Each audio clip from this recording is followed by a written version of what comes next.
Machiavelli ধর্মকে কিভাবে দেখেছেন?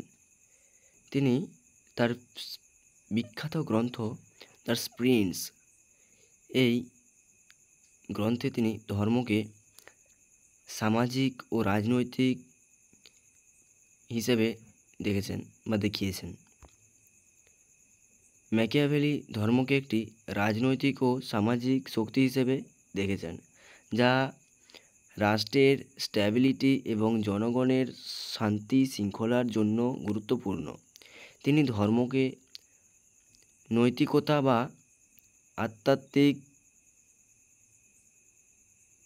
আধ্যাত্মিকতার মতো কোনো ব্যক্তিগত বিশ্বাস হিসেবে না দেখে বরং একটি সামাজিক প্রতিষ্ঠানরূপে বিবেচনা করতেন, যা রাজনৈতিক উদ্দেশ্য ব্যবহার করা যেতে পারে। ম্যাকিয়াভেলি দৃষ্টিভঙ্গির মূল বিষয়গুলো হলো ধর্মের সামাজিক প্রয়োজনীয়তা।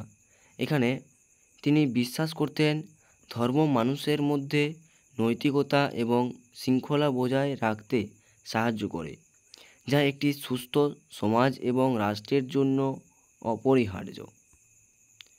ধর্মের রাজনৈতিক উদ্দেশ্য ব্যবহার। ম্যাকিয়াভেলি মনে করতেন যে ধর্ম রাজনৈতিকভাবে ব্যবহার করা যেতে পারে, কিন্তু তিনি বিশ্বাস করতেন ধর্মীয় আচার অনুষ্ঠান ব্যবহার করে শাসকগণ জনগণের সমর্থন লাভ করতে পারেন এবং নিজেদের ক্ষমতা আরও সুসংহত করতে পারেন। রাজনৈতিক উদ্দেশ্যে নৈতিকতা ব্যবহার। ম্যাকিয়াভেলি মনে করেন রাজনৈতিক উদ্দেশ্য হাসিলের জন্য নৈতিকতাকে ব্যবহার করা যেতে পারে। তিনি মনে করতেন নৈতিকতার বাইরেও কিছু কাজ করা দরকার, যা রাজনৈতিকভাবে প্রয়োজনীয়। ধর্মের প্রতি কঠোর মনোভাব। ম্যাকিয়াভেলি মনে করতেন যে ধর্মের প্রতি কঠোর মনোভাবে উপযোগী মনোভাব পোষণ করতেন। তিনি মনে করতেন ধর্ম শুধুমাত্র একটি সামাজিক শক্তি এবং এর কোনো আধ্যাত্মিক অর্থ নেই।